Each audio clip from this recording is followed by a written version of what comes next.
Bienvenue dans la pause fitness. Alors, ce podcast est réservé à ceux qui veulent améliorer leur nutrition, leur entraînement et aussi peut-être leur style de vie. Donc, pour tous ceux qui me suivent depuis quelques temps déjà, vous pouvez me laisser une petite évaluation sur la plateforme de podcast de votre choix. C'est ce qui m'aide le plus. Allez, on démarre l'épisode.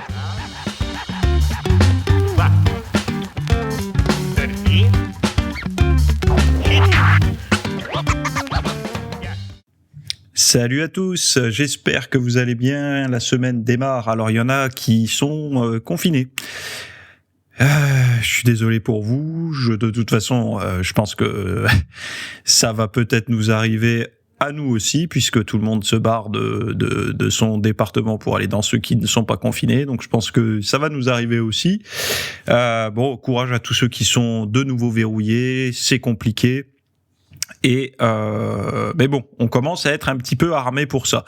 Alors, autre chose, qu'est-ce que j'ai fait ce week-end ? Oui, ce week-end, j'avais envie de vous parler d'un petit truc rapidos, parce que en bon pratiquant de fitness, muscu, tout ça, je suis également fan. C'est un grand mot, fan, hein, mais j'aime bien les films d'action type Marvel et tout ça. Alors, fan. Marvel moyen, DC Comics un petit peu plus. J'ai même, pour vous dire, quelques BD. Ah oui, des BD, vous savez, comme les comment on appelle ça, les nerds, les geeks, enfin bon, voilà. Donc j'ai même quelques BD. Et en fait, ce week-end, j'ai regardé, je sais pas si vous avez vu le nouveau, enfin, je pense pas que vous l'avez vu parce que ça vient juste de sortir, le Justice League revu, avec les rushs, les scènes de Zack Snyder. Enfin, je sais pas comment dire, mais en fait, c'est un nouveau montage du film de Justice League par alors c'est quoi ? C'est le réalisateur, le producteur, c'est réalisateur Zack Snyder. Et eh bien, je trouve, j'avais détesté le film initial. Donc celui qui est sorti, je sais plus quand est-ce que c'était, mais en quelle année il était sorti, je vais regarder rapidos, en 2017. J'avais pas du tout aimé.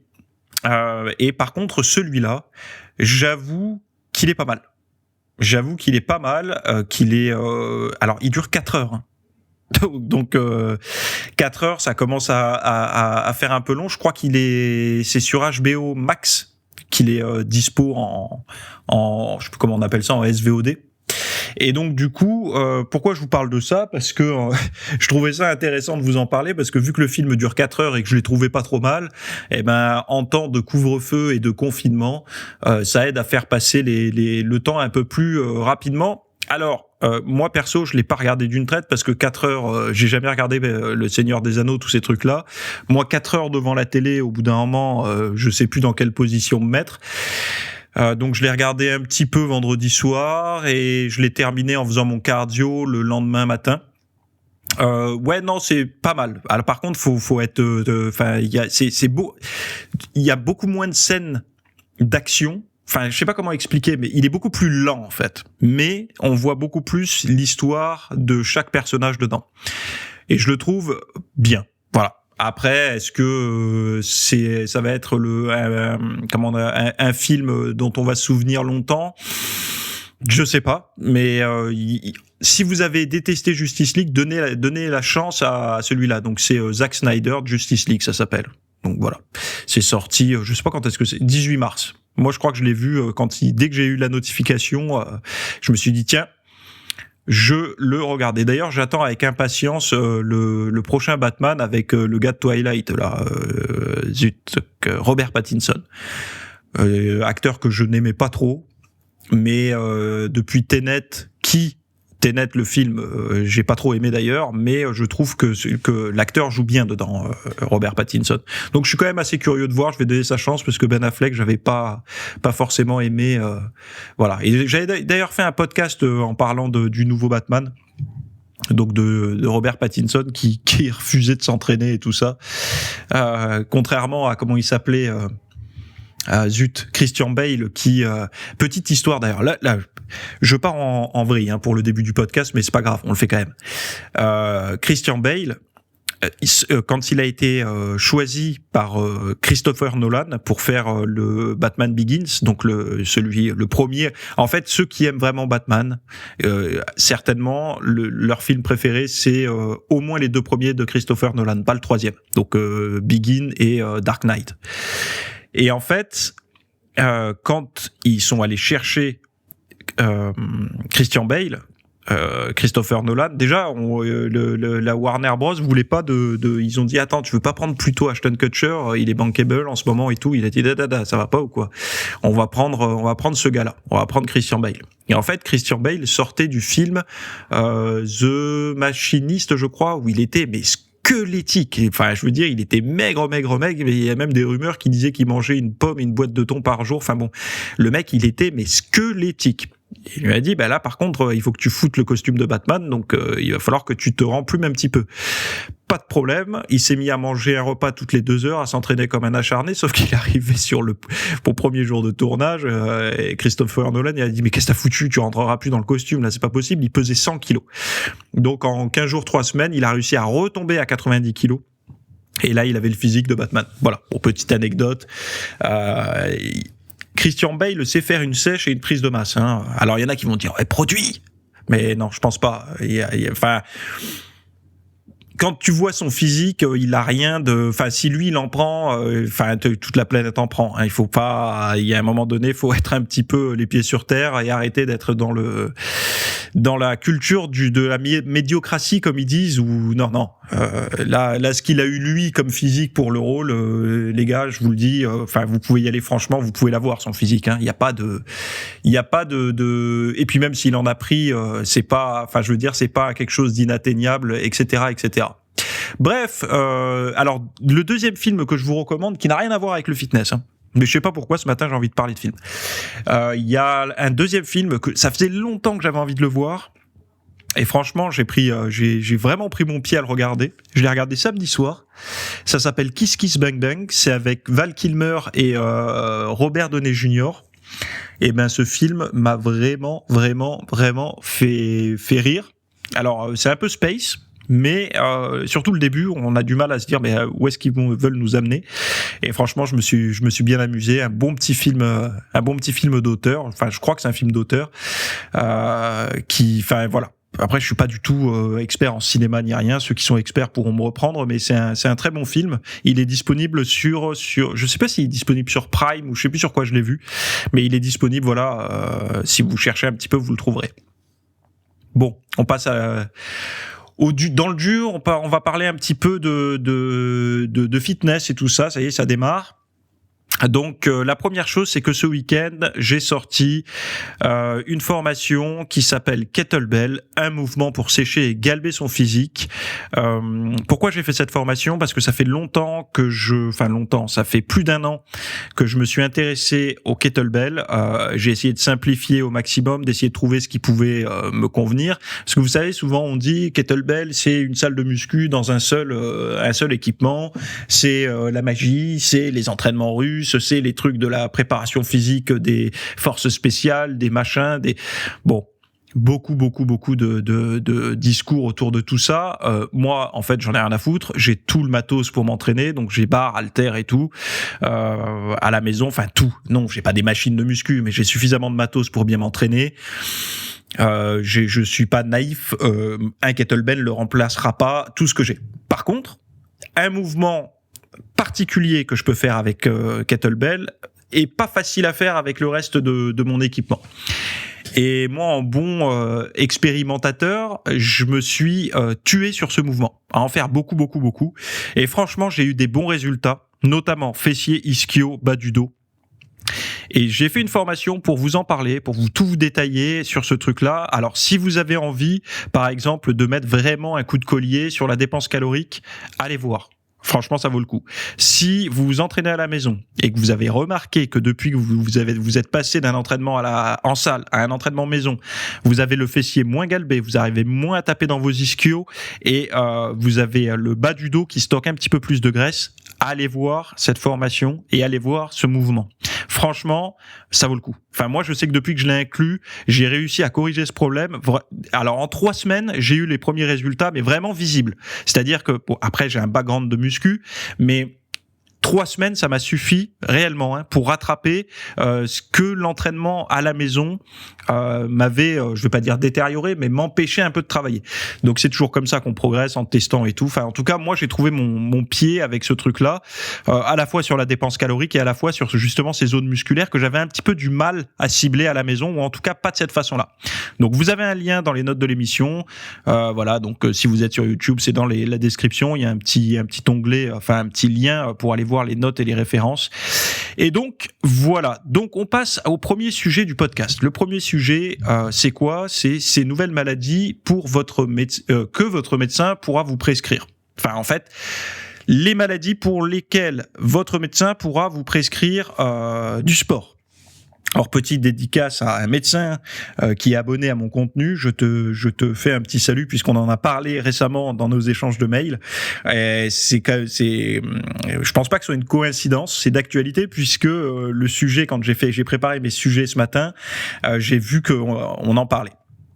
Donc, vous savez, j'en avais parlé il y a peut-être même quelques années dans des podcasts où je vous expliquais que le sport pouvait être prescrit par les médecins généralistes en cas de certaines pathologies.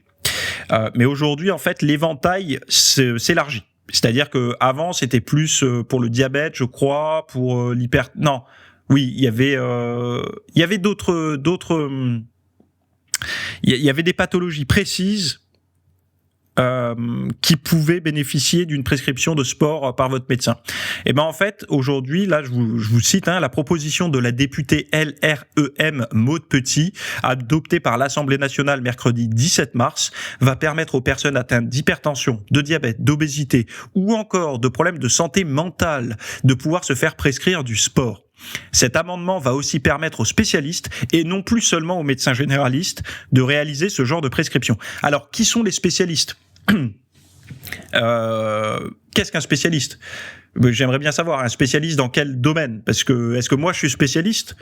Ou est-ce que c'est spécialiste, un médecin spécialiste, enfin qui a une spécialité, quoi. Je sais pas, par exemple un ophtalmo, un dentiste, enfin une spécialité X ou Y, ou un gastro-entérologue. Ou si c'est ça, enfin plus large sera le champ, mieux ce sera. Par contre, petit bémol. Le sport prescrit par ordonnance ne sera, par contre, pas remboursé. Aucune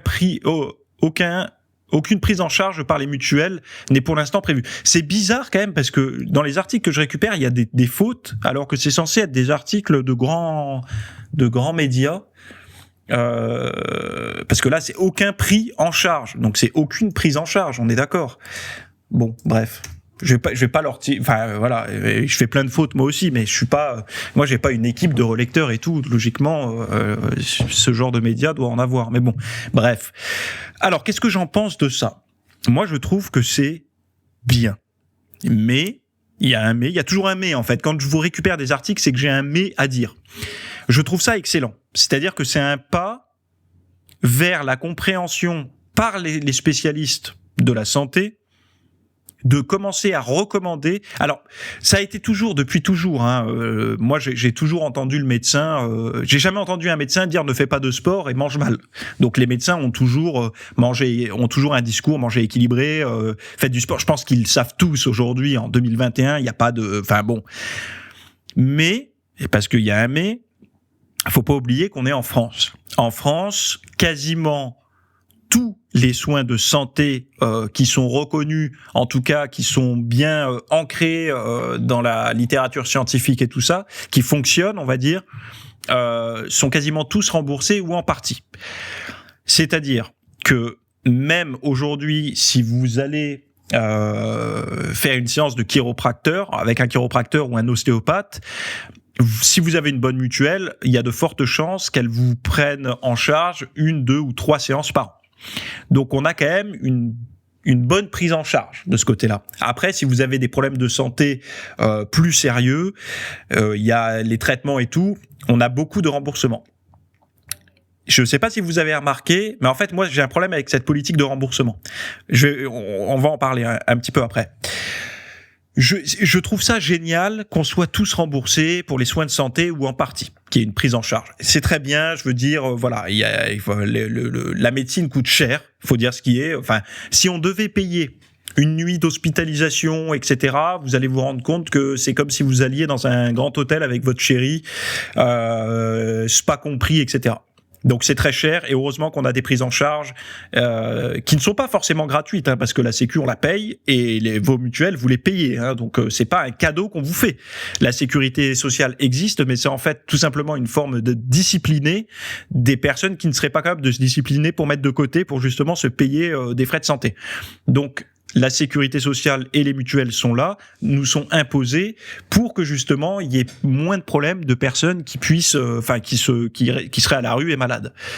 Il y a quand même une prise en charge, on est d'accord. Il y a quand même une aide du gouvernement, mais on paie tous mensuellement la Sécu et notre mutuelle.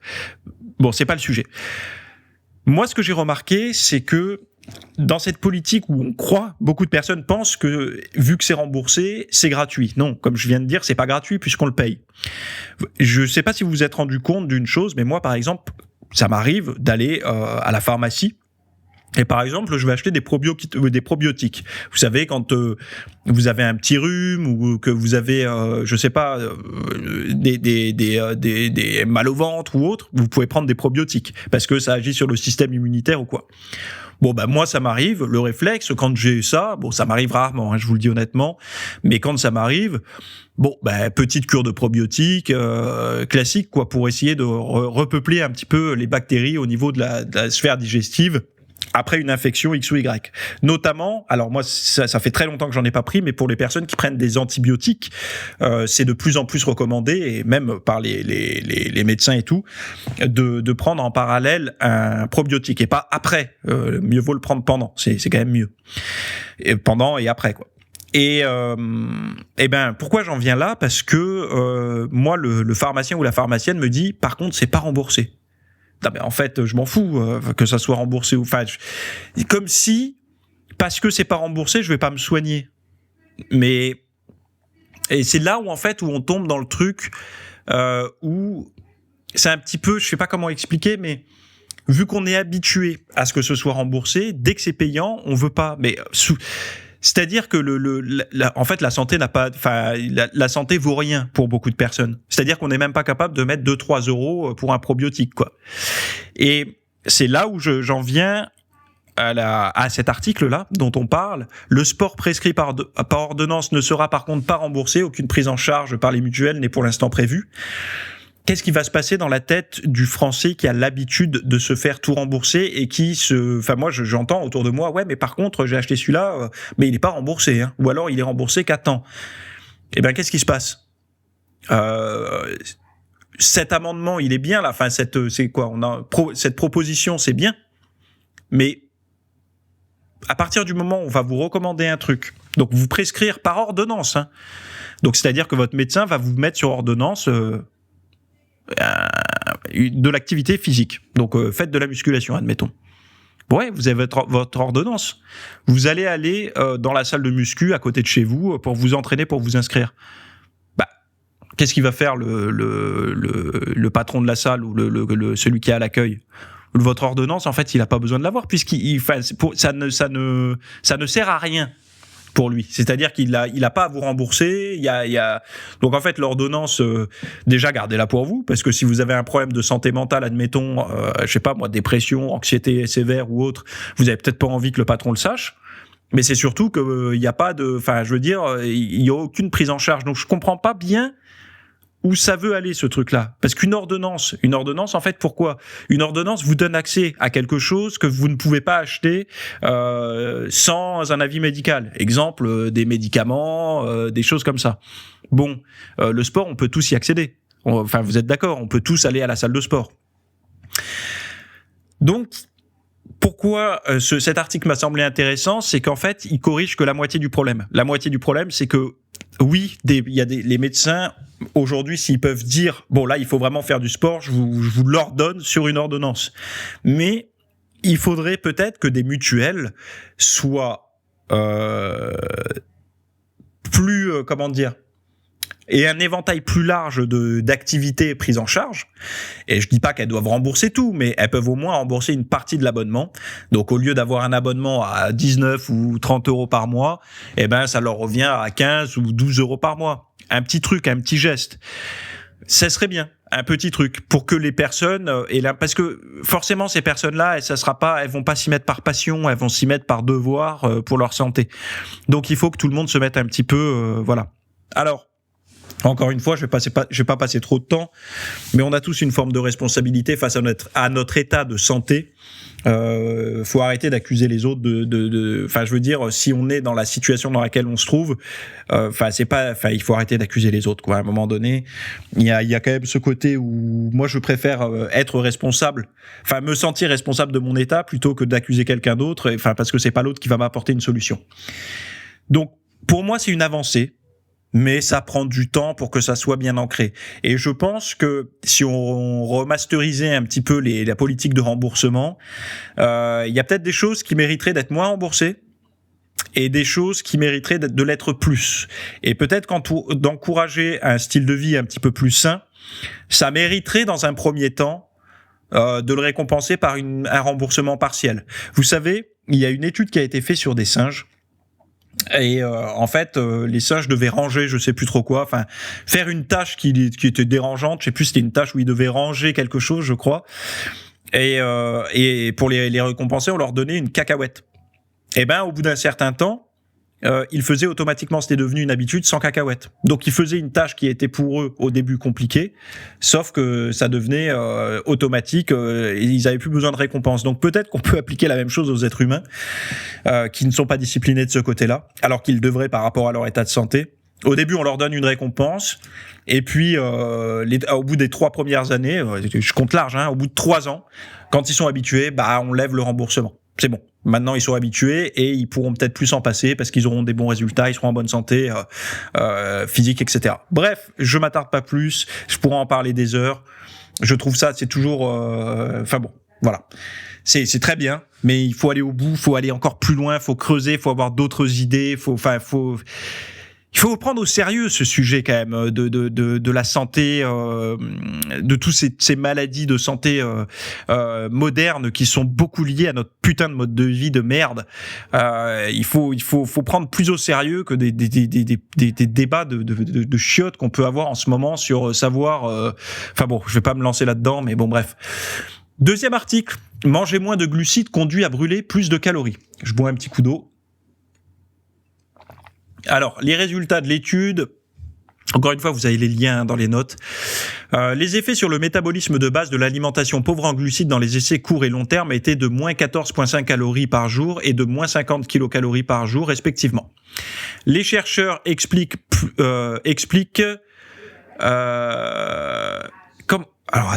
que pour les études plus longues, il y a une meilleure cétoadaptation. Ok, c'est-à-dire une meilleure utilisation par le corps des matières grasses comme source d'énergie. Pour les essais supérieurs à 2 semaines et demie, le régime pauvre en glucides augmente le métabolisme d'environ 50 kilocalories par jour pour chaque diminution de 10% de glucides.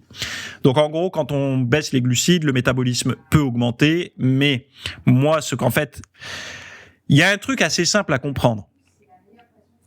Quand on cherche à diminuer les glucides, par exemple, là, il parle de cétoadaptation, ça veut dire qu'on va utiliser des lipides à des fins énergétiques. Donc, qu'est-ce que ça veut dire ? En fait, il y a une règle de base. C'est que 1 gramme de glucides, c'est 4 calories. 1 gramme de lipides, c'est 9 calories. Donc, forcément, si vous brûlez autant, les graisses étant plus caloriques, si vous êtes bien adapté à brûler des graisses, donc céto-adapté, forcément vous brûlez plus de calories puisque la matière première que vous brûlez est plus calorique qu'avant. C'est-à-dire que la matière première avant c'était des glucides, admettons, aujourd'hui ce sont des graisses. Et si cette matière-là, vous en brûlez autant, oui, vous en brûlez peut-être autant, mais la valeur calorique de base d'un gramme de graisse est plus élevée qu'un gramme de glucides. Petite chose que j'avais envie de développer avec vous, faut faire attention parce que il y en a qui vont se dire donc moins je vais manger de glucides, mieux ce sera. Il faut faire attention parce que on parle évidemment d'une alimentation qui n'est pas ultra restrictive comme une sèche extrême de muscu fitness, hein, parce que là, dans tous les cas, votre métabolisme à terme, il va se mettre à ralentir. Autre chose, vous savez que une calorie, beaucoup de personnes comptent les calories. Alors moi, j'ai un problème avec ça et je vais vous dire pourquoi. Parce que les personnes qui comptent les calories, c'est très bien. Bon, voilà, il y en a qui sont cartésiens, ils ont besoin de tout compter. Et si ça les motive, je suis pour. Il n'y a pas de problème. Mais moi, j'aimerais juste induire dans leur esprit une petite notion différente et vous allez voir que peut-être vous allez avoir besoin de réécouter plusieurs fois pour comprendre ma pensée. En fait, la valeur calorique d'un produit, ça n'est pas ce qu'elle contient en termes de calories. C'est en fait le potentiel de calories, enfin le potentiel calorifique une fois que vous l'aurez ingéré. Donc c'est-à-dire que ça, c'est le potentiel d'énergie calorique.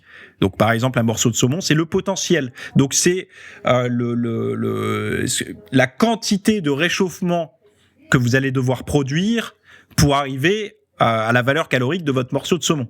Donc votre corps va devoir produire X calories de chaleur, de perte de chaleur pour brûler l'équivalent de votre morceau de saumon que vous venez de manger. Ben en fait, j'ai un problème avec ça, avec la valeur fixe de calories par aliment. C'est-à-dire que est-ce qu'on peut dire aujourd'hui que tous les aliments, enfin par exemple que ce saumon-là fait, je sais pas, par exemple 200 calories chez tout le monde, pour tout le monde. Hey, moi, j'ai un bug avec ça et j'explique pourquoi. Admettons, moi, je tolère très bien le saumon, mais je n'ai aucune idée de comment est-ce que j'ai l'intégralité du saumon va être assimilée par mon corps. J'en sais rien.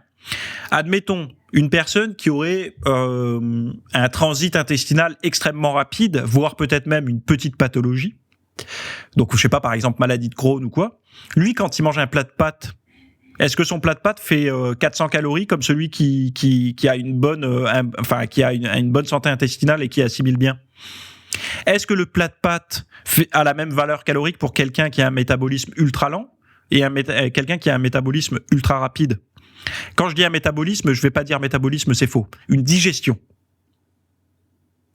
Est-ce que la valeur calorique qui se retrouve dans les toilettes parce que ça s'est digéré rapidement doit rentrer en ligne de compte ou pas? Donc vous voyez que cette histoire de calories, c'est pour ça que moi j'ai toujours eu un problème avec ça, hein. À compter les calories. En fait, on n'en sait rien. On n'en sait rien ce qui rentre, on le sait, mais ce qui sort directement, ce qu'on métabolise, on n'en sait rien. Donc en fait, c'est une approximation, à mon sens. La valeur calorique d'un produit, c'est le potentiel de chaleur en fait qu'on va devoir produire, ce que ça va nous apporter comme source d'énergie, si vous voulez. Donc j'ai toujours un petit problème avec ça, et enfin un petit problème, c'est pas un problème, c'est que j'ai du mal à avoir un raisonnement précis par rapport à ça. C'est comme si on me donnait un chiffre faux à la base, comment le calcul peut être juste à la fin, quoi. C'est pour ça que je me suis jamais trop pris la tête avec la valeur calorique. Ça m'a jamais posé de problème d'ailleurs pour sécher ou pour prendre du muscle ou quoi. Pourquoi ? Parce qu'en fait, en fonction des aliments et des gens, à mon sens, les calories varient. Donc il y a une valeur fixe à la base, mais qui va différer en fonction des individus. Ça, c'est mon hypothèse, c'est mon raisonnement, qui est pas forcément juste, hein, attention, c'est le mien, mais c'est mon raisonnement. Parce qu'on voit bien que des fois, on peut manger un truc et directement aller aux toilettes après, on sent qu'on l'a pas, c'est pas passé, quoi. Enfin, on l'a pas bien métabolisé, le machin. Donc, est-ce que les calories, on les a assimilées, on les a pas assimilées, comment ça se passe? On n'en sait rien, en fait. Donc, bon. Je pense que la vérité est ailleurs. Bref, je bois un coup d'eau, on passe à la suite. On va parler d'une infusion d'ayahuasca. Alors, est-ce que je prononce bien? Je pense pas. Contre la dépression. Alors, vous savez que la dépression, en ce moment, il y a une augmentation de consultations chez les thérapeutes et tout ça pour dépression, avec tous ces... confinement. Donc moins de liens sociaux, couvre-feu, moins de sorties, isolement chez soi, rumination et tout. Enfin bon, on a moins de travail pour certaines personnes, moins de sport et tout. En fait, là, vous avez le cocktail au shaker, pas à la cuillère, des bons ingrédients pour avoir une dépression dans le mode de vie actuel.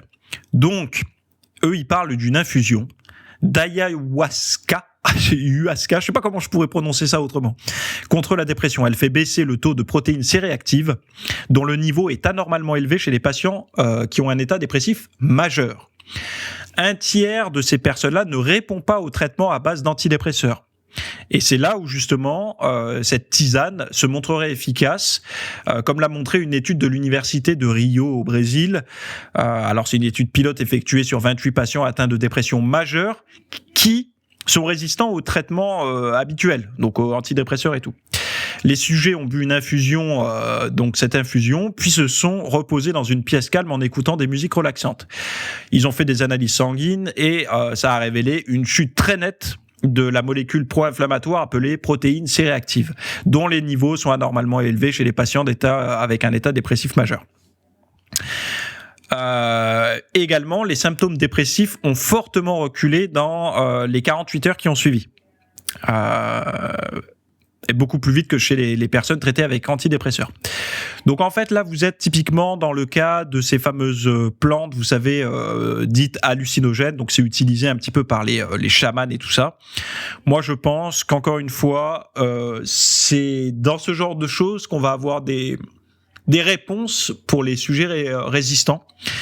Pour ceux qui ont vécu une dépression ou qui vivent une dépression, je sais que vous êtes toujours à l'affût de ce genre de nouveautés. Faites des recherches là-dessus. Il y a des personnes qui se sont également flinguées avec des produits comme ça, donc faites pas n'importe quoi.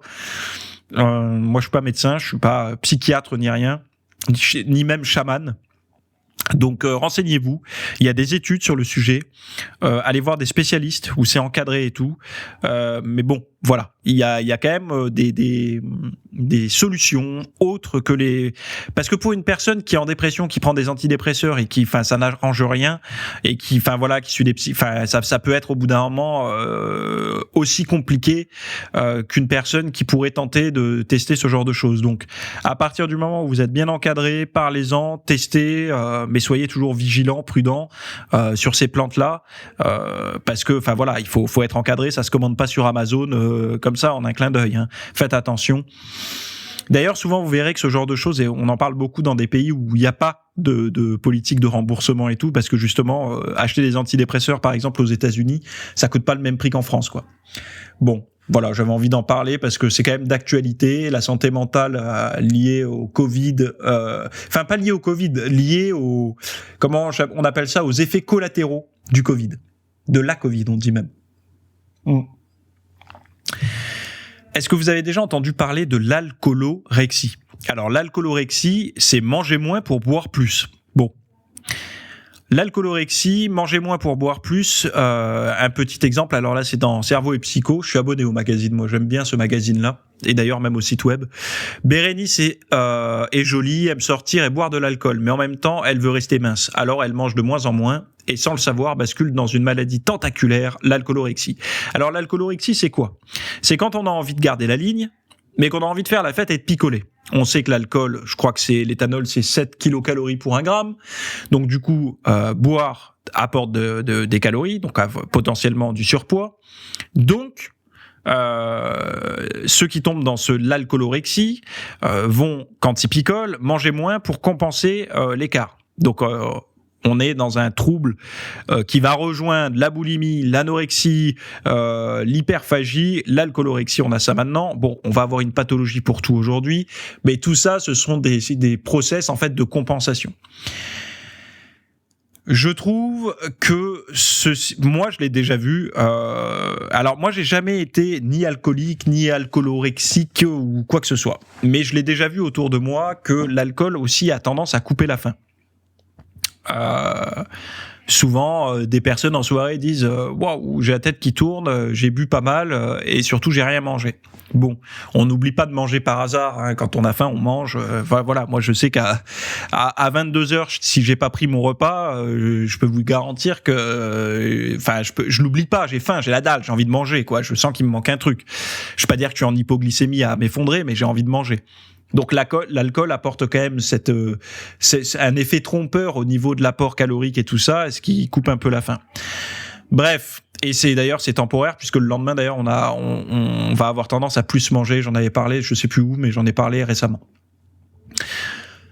Donc ce trouble-là, je sais pas si vous le rencontrez, mais c'est quand même une pente glissante et c'est un leurre parce qu'en fait, de compenser, c'est comme si, pour moi, ça rejoint un petit peu. Bah attends, j'ai mangé du Nutella à midi, ce soir je mange pas mes brocolis quoi. Non, faut pas tomber sur cette pente-là. En fait, et ça encore une fois, c'est là où je tire un peu la sonnette d'alarme sur les régimes à points, les régimes où on classe les aliments par valeur, etc. Et donc du coup, si j'enlève 10 ici, je peux rajouter 10 ici. Non. Un brocoli, vous pouvez pas enlever 10 d'un brocoli et rajouter 10 d'un steak. Pourquoi ? Parce que le brocoli et le steak, c'est pas la même chose. L'alcool et le steak, ou l'alcool et le brocoli, c'est pas la même chose non plus. Donc si ce que vous enlevez au niveau de votre alimentation, c'est perdu. En fait, c'est pas comment dire. De raisonner en termes de calories, c'est ne pas réfléchir correctement. Ce que vous apporte l'alimentation, il y a de l'énergie, mais il y a aussi une foule de micronutriments, d'oligo-éléments, de vitamines, de minéraux. Et donc, ce qui n'est pas pris, vous pouvez pas le compenser en prenant une bière. Hein. La bière vous apportera autre chose, les brocolis vous apporteront autre chose. Donc, c'est pour ça qu'il faut avoir des bonnes connaissances pour vous dire que on ne compense pas l'alimentation. On ne peut pas compenser l'alimentation, sauf si on réagit et on raisonne purement en termes de calories. Mais sinon, on ne peut pas logiquement et intelligemment compenser. C'est pas possible. On ne peut pas compenser, et même avec des compléments alimentaires. On peut bricoler avec des compléments alimentaires pour aider un petit peu, mais on peut pas réellement compenser. On pourrait pas se nourrir de compléments alimentaires. Enfin, pour moi, ça a pas de sens. Il manquerait des fibres, ne serait-ce que la mastication, quoi. Bref. Donc toute stratégie de compensation alimentaire où on remplace ceci par cela parce qu'on a eu plus de ceci et moins de cela, à partir du moment où c'est enlever du sain pour ajouter du malsain, tout ça parce que ça rentre dans les calories, on est dans la mauvaise logique. Voilà. La seule, pour moi, compensation que je trouve saine, c'est quand on fait un gros repas de fête, le week-end entre amis, ou Noël, ou un anniversaire ou autre, enfin, des événements ponctuels d'une vie raisonnée, à mon sens, ou d'un resto improvisé, où votre chérie, vous fait une surprise au restaurant le soir. Et ben, moi, la compensation saine, c'est peut-être de manger un petit peu plus léger le lendemain. Ça, voilà, mais un peu plus léger. Ça veut pas dire, vu que j'ai mangé calorique la veille, demain je jeûne et pour pas me frustrer, je mange uniquement mon chocolat et du coca, quoi. Non, là c'est con.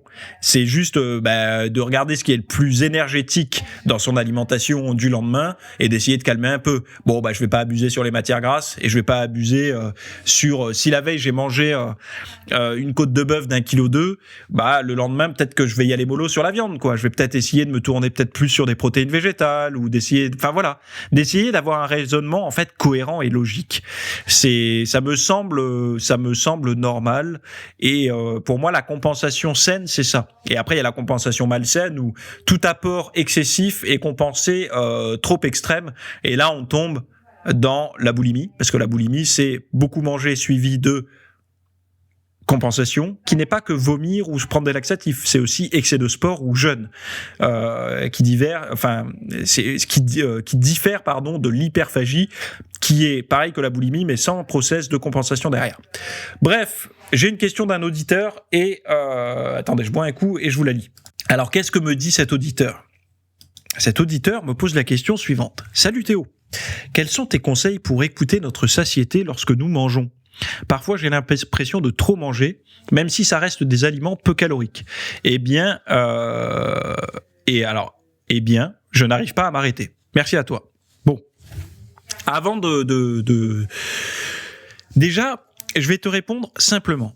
La diète saine. Donc la diète saine, ce que j'entends diète saine, ça veut rien dire en fait. Une diète saine, c'est une diète qui vous est propre. C'est-à-dire la diète qui vous cause pas de trop fort ballonnement, qui vous emmène pas aux toilettes directement, qui vous permet d'avoir suffisamment d'énergie, qui vous permet de prendre du muscle, qui vous permet de ne pas être trop gras, qui vous permet de bien réfléchir et tout. Donc on a chacun notre diète saine.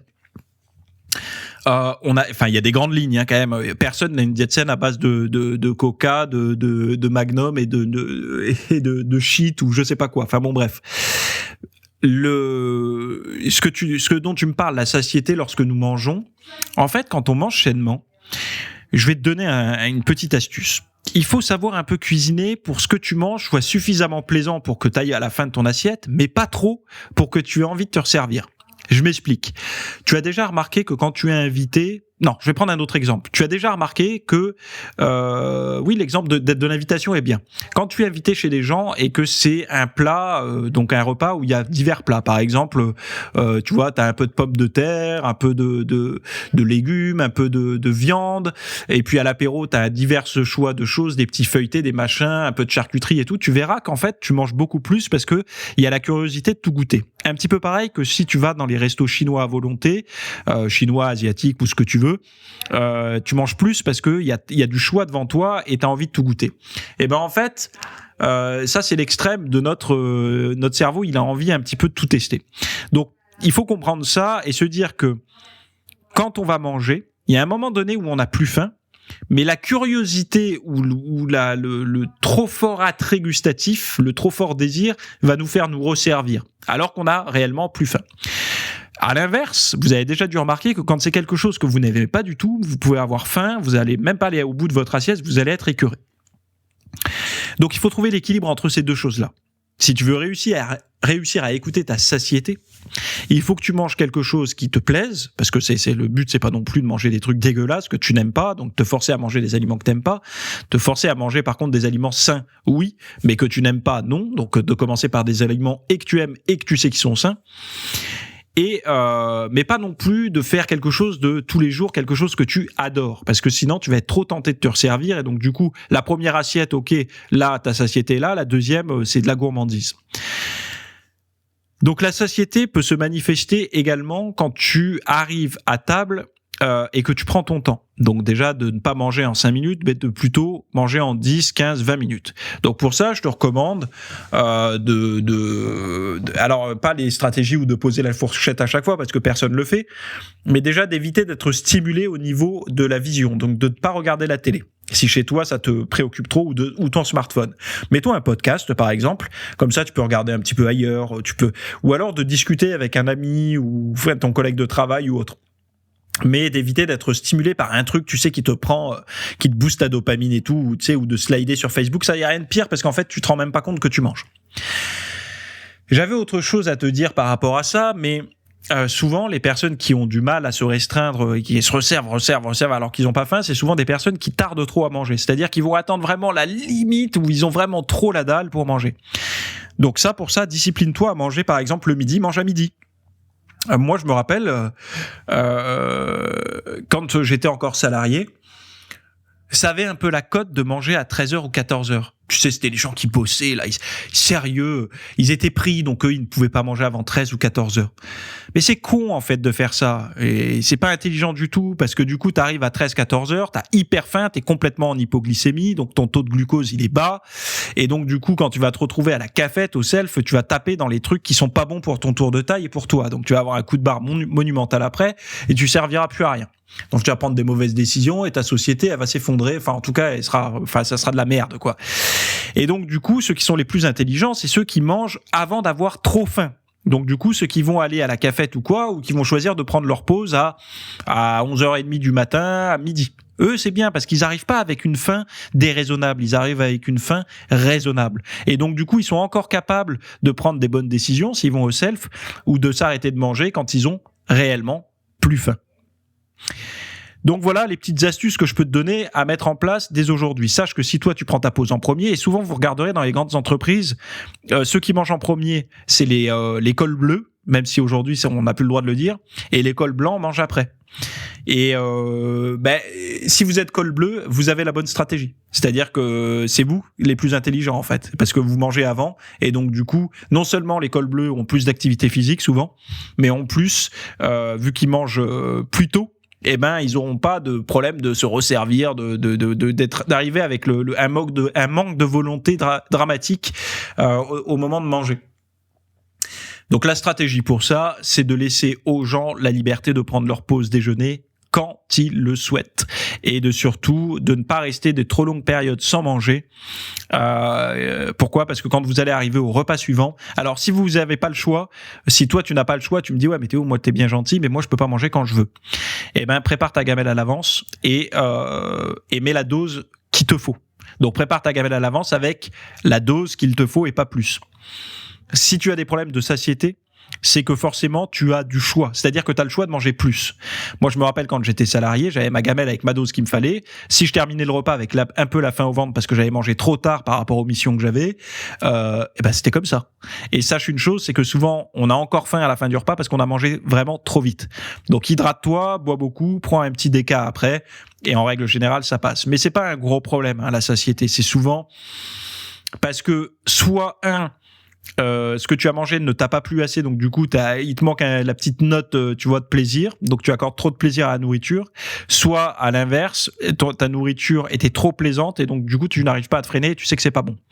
Donc en fait faut trouver l'équilibre entre les deux. Quand on se fait à manger soi-même sainement, faut que ça soit suffisamment bon pour que ça soit quand même plaisant, parce que c'est dégueulasse de manger, enfin je veux dire c'est pas une vie, mais faut pas non plus que ça soit un repas de fête, parce que sinon t'arrives pas à te ménager, enfin pas à te ménager, mais t'arrives pas à te contrôler, voilà, et tout ce que j'ai dit avant. Bon, si t'as envie d'aller plus loin avec ça, sache que j'avais fait une formation à l'époque qui s'appelait Comment écouter son corps comme un pro du fitness. Je t'ai mis le lien dans les notes là, où je parle de tout ce genre de choses-là. Et donc voilà. Bon, j'ai fini pour l'épisode du jour. N'oubliez pas ce fameux mouvement avec kettlebell là pour corriger et pour brûler, enfin pour corriger pas mal de faiblesses musculaires et surtout pour brûler beaucoup de calories. Tu l'as disponible là D'ailleurs, j'en ai fait hier et j'ai brûlé 100 calories en 8 minutes. Donc c'est quand même beaucoup, hein. Enfin moi je trouve que c'est beaucoup. Et donc je te mets le lien, tu peux aller voir ça. Et puis tout ce que j'ai dit là, je m'étouffe. Ça c'est parce que j'ai la gorge sèche à force de parler. Donc je bois un coup. Donc tout ce dont j'ai parlé, les liens, les articles et tout, les sources, tu as tout également dans les notes de l'émission. Je vous remercie pour votre fidélité. On se retrouve mardi prochain à 8h pour le prochain épisode. Salut. Non, ne t'inquiète pas, c'est pas chez toi que ça sonne, c'est ici. En fait, c'est juste pour attirer un petit peu ton attention et te dire que tu as devant les yeux, en description de cet épisode, plusieurs liens, dont un pour aller noter mon podcast avec des petites étoiles sur la plateforme que tu préfères, iTunes, je sais pas quoi, Spotify, etc. Mais également, tu peux aller retrouver tous les liens que j'ai cités dans l'épisode. J'ai essayé de faire des descriptions avec tous les liens, comme ça au moins ça vous donne des accès directs à toi et à tous ceux qui m'écoutent, de manière à pouvoir trouver directement le contenu. Donc voilà, j'espère que cet épisode t'a plu. N'hésite pas à t'abonner sur la plateforme de podcast que tu préfères. Et c'est toutes les semaines à 8h du matin, le mardi. Bye bye.